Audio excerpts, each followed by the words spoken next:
8달러를 궁극적으로 추구하긴 하지만 CBDC는 말 그대로 자산이 아닙니다. 그냥 달러와 같은 중앙은행에서 발행하는 명목 화폐와도 같은 어떤 그 고정된 가치잖아요. 네네, 그렇죠. 근데 만약에 그 중간에 인덱스에 비트코인이 들어간다, 이더리움이 들어간다, 네. 비트코인 캐시가 들어간다, 라이트코인이 들어간다라고 하면 얘기가 달라지는 거죠. 달라지겠네요. 네. 네네.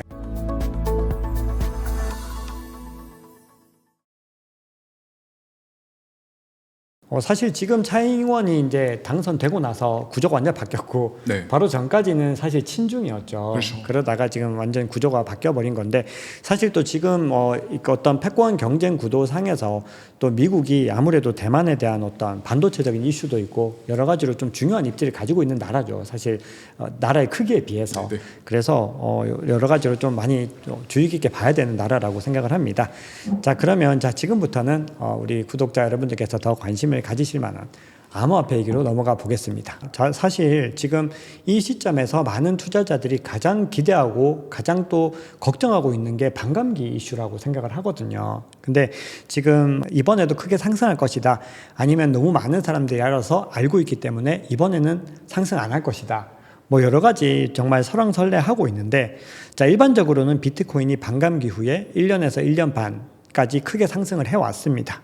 자, 대표님은 이번 반감기 어떻게 보시는지, 그리고 어떻게 가격이 움직일 거라고 보시나요? 2016년도부터 지금까지 이제 지금 현재는 ETF가 신청이 들어가 있는 현재 상황이고, 승인이 되는 시점과 반감기가 교묘하게 맞물려 있는 현재 또 시점이라는 게 또 재밌죠. 네네. 그게 굉장히 중요한 것 그게 같아요. 관찰 포인트인 것 같고, 네. 이게 만약에 없었다면 별반 다르지 않을까, 과거에 4년 전과 8년 전과. 근데 지금 현재는 이제 뭐 블랙록까지, 하다못해 마지막에 블랙록까지 뭐 비트코인 ETF 승인에 관해서 지금 뭐 칼을 빼든 상황이라서, 이거를 전통 금융도 이제 본격적으로 가상자산의 수용에 관해서 좀 어느 정도 대중들한테 좀 보여준 어떤 그런 일면이 아닐까라는 생각을 하거든요. 바로 그 직전이라고 생각이 돼요. 그게 이제 반감기랑 맞물려 있는 거죠.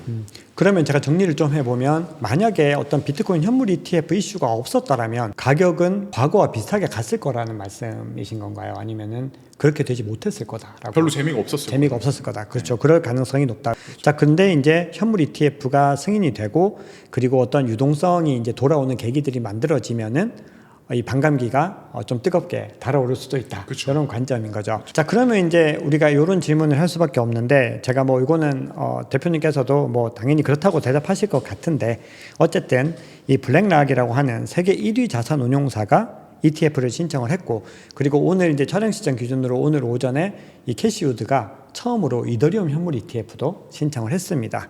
자, 그러면 이제 두 개의 이제 ETF가, 현물 ETF가 지금 승인 대기 중인데, 승인 가능성이 높다고 보시겠죠? 저는 시간이 문제일 뿐이라고 생각합니다. 그러면 그 시기를 대략 어느 정도로 보고 계신가요? 이제 비트코인 현물 ETF만 봤을 때. 제 기억에 그레이스케일 자산 운용사가 다른 자산 운용사들, 하다못해 이제 대표적인 뭐 블랙락보다 네.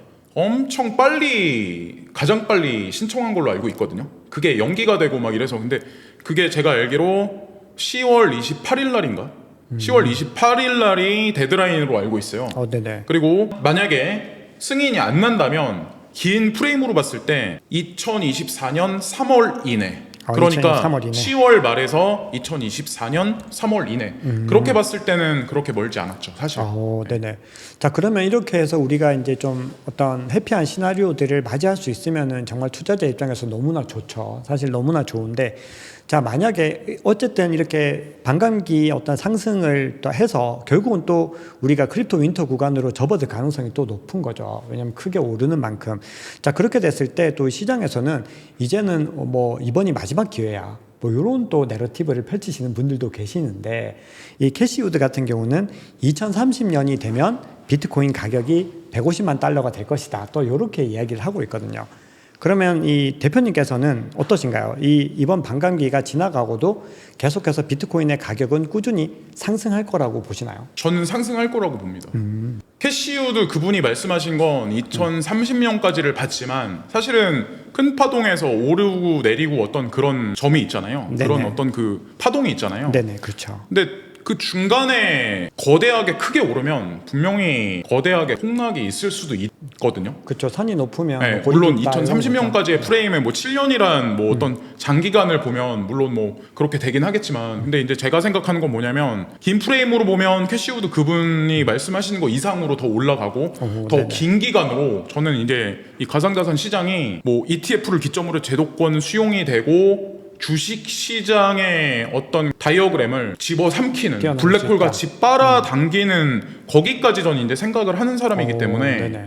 사실 현물 ETF가 승인이 된다라고 하는 거는 엄청난 호재이기 때문에 뭐 사람들이 그 기대감에 의해서도 가격이 폭등할 수 있고, 그게 이제 반감기 이슈까지 맞물리면 시장에 많은 돈들이 유입이 될 수 있는데, 사실 실제로 이 기관들의 돈이 들어오는 거는 ETF가 이제 승인된 이후부터 들어오는 거잖아요, 사실은.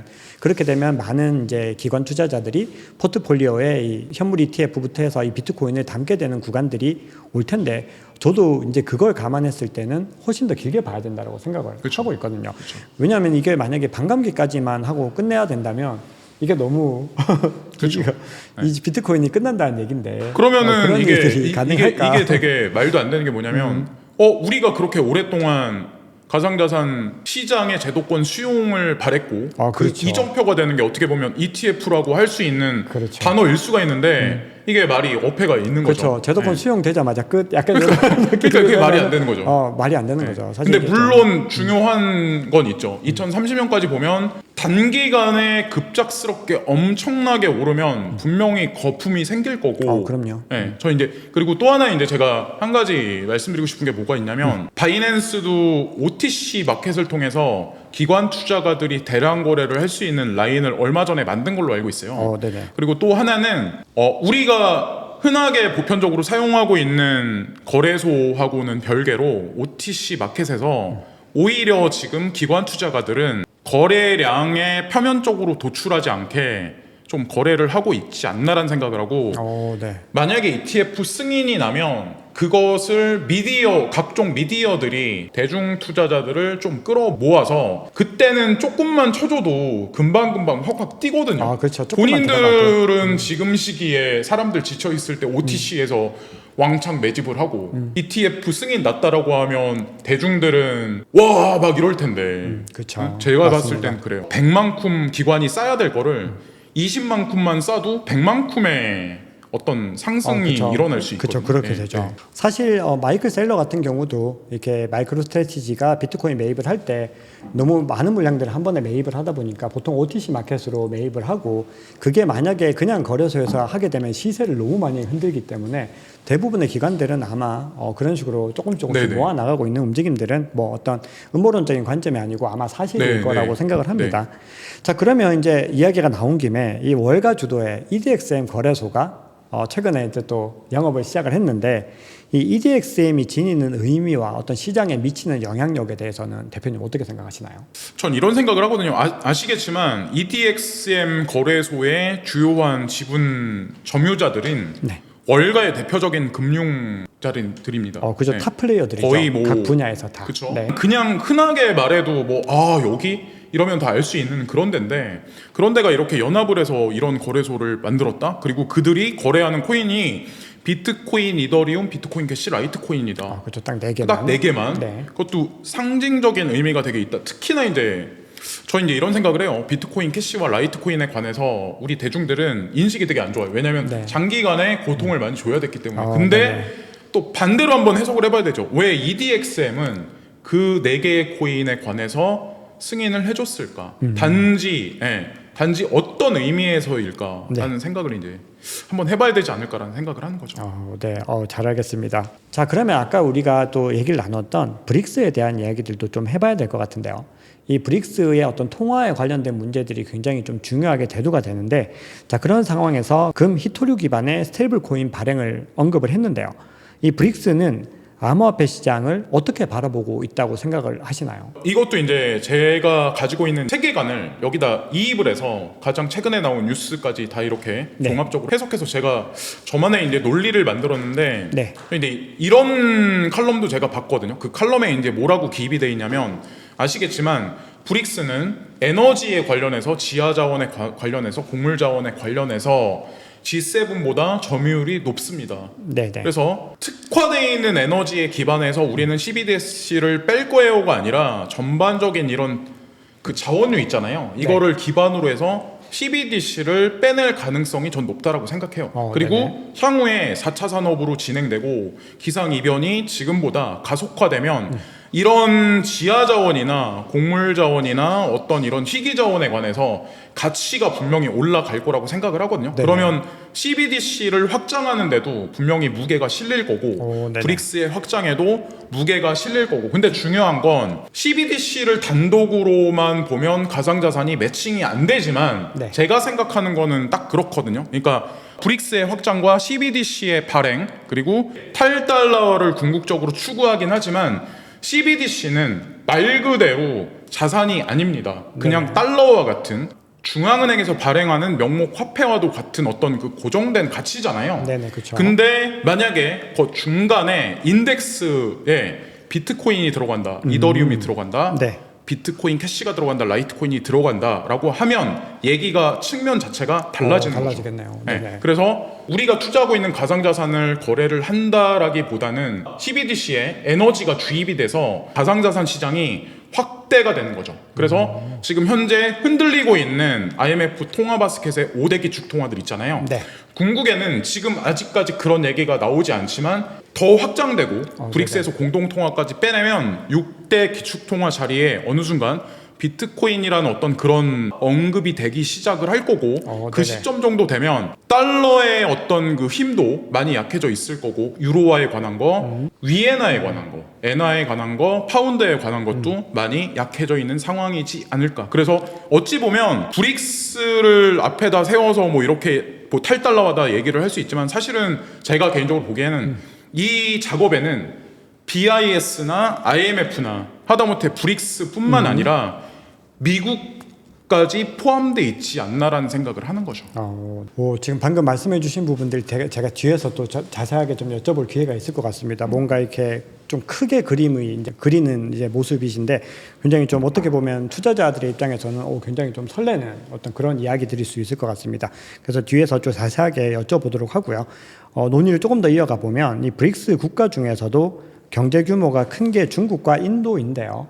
이 중국은 지금 암호화폐를 채굴부터 원천 차단을 했고, 이 홍콩이라는 이 역외를 통해서 좀 문을 약간 열어둔 상태인데, 향후에 중국이 암호화폐를 개방하게 되는 순간이 올 거라고 생각하시나요? 저는 올 거라고 생각을 합니다. 네네. 네. 혹시 그 근거는 또 어떻게? 그 근거가 이제 어떤 게 있냐면 몇 개월 전에 나온 뉴스 중에 좀 기억할 만한 게 한 가지 뉴스가 있었어요. 네. 그 뉴스에 이제 뭐라고 나왔냐면 바이낸스 거래량 중에 중국 본토인의 거래량이 20%가 있었다는 얘기가 있었습니다. 네, 그 기사 있었습니다. 있었습니다. 그리고 또 하나는 되게 중요한 건데, 되게 아이러니한 게 뭐냐면 세계 최대 채굴기 전문 회사, A식 채굴기 전문 회사가 비트메인이에요. 네. 비트메인인데 되게 아이러니한 게 비트메인이 어디 있습니까? 비트메인의 생산 공장은 제가 알기로 중국 본토에 있는 걸로 알고 있어요. 그리고 판매는 우회해서 홍콩이나 다른 데를 경유해서 있는 걸로 알고 있거든요. 저도 홍콩이라고 생각을 하고 있었는데 그렇게 알고 있었거든요. 네. 그러니까 좀 그죠. 이것도 좀 어폐가 있죠. 네. 그래서 앞에서는 밴 시킨다, 막는다고 하는데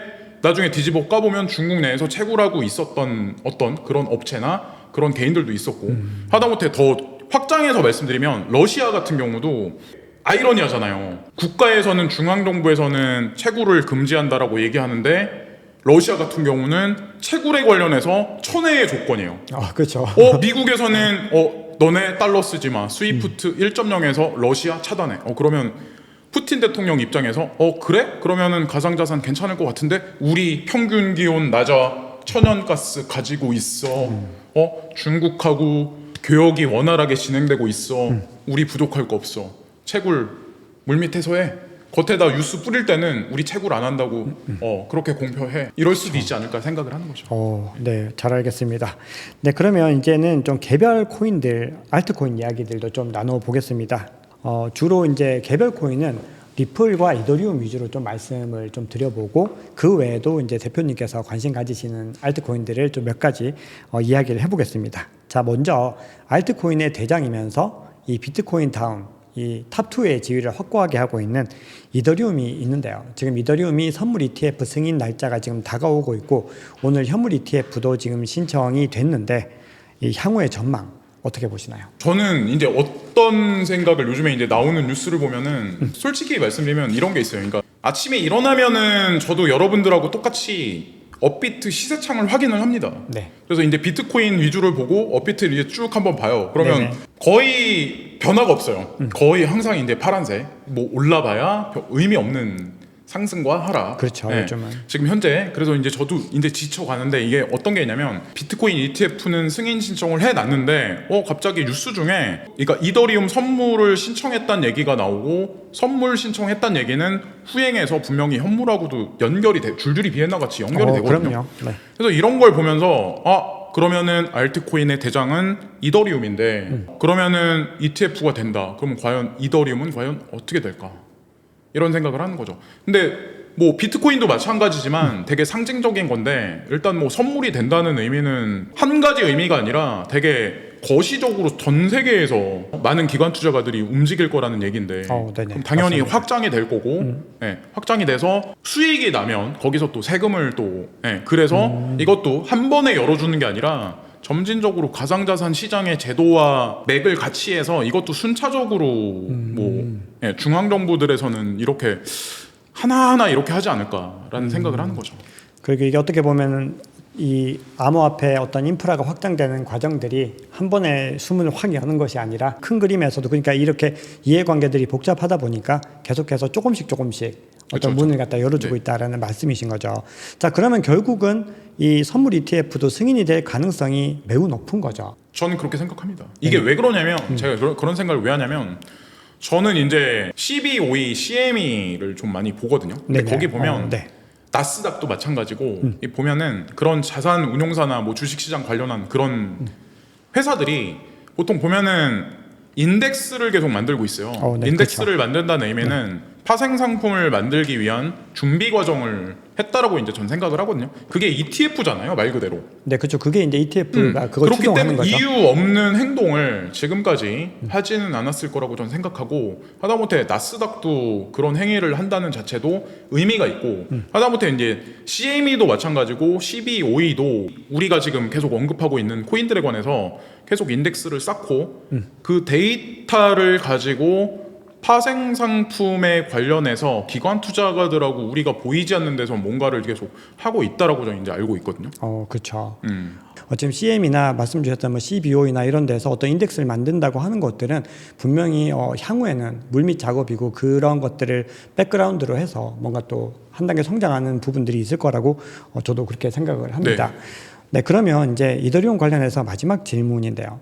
대답하시기에 좀 그럴 수도 있는데 이더리움이 비트코인을 능가할 가능성은 어떻게 있다고 보시나요? 아니면은 불가능하다고 보시나요? 이거는 제가 이제 분명하게 얘기를 할 수가 있는데 네네. 저는 솔직히 이더리움만 투자하는 사람도 아니고 비트만 투자하는 사람도 아니고 그렇다고 제가 XRP를 많이 유튜브 상에서 떠들긴 하지만 그렇다고 XRP만 추종하는 사람은 아닙니다. 네네. 제가 개인적으로 보기엔 그래요. 우리 보통 이제 쉽게 표현하면 예를 들어서 주식 시장이 있어요. 주식 시장에는 뭐 예를 들어서 뭐 삼성전자가 있고 뭐 하이닉스가 있고 반도체 섹터가 있고 여러 개 뭐 예를 들어서 뭐 의학에 관한 거 섹터가 있고 뭐 여러 가지 섹터가 있습니다. 뭐 화학에 관한 거 여러 가지 섹터가 산업으로 다 개별적인 산업을 구성을 하고 그게 다 산업의 어떤 그 투자의 트렌드나 이런 거를 다 구성해서 만들어내는데 코인도 비트코인이 가치의 인덱스의 최정상에 있는 코인이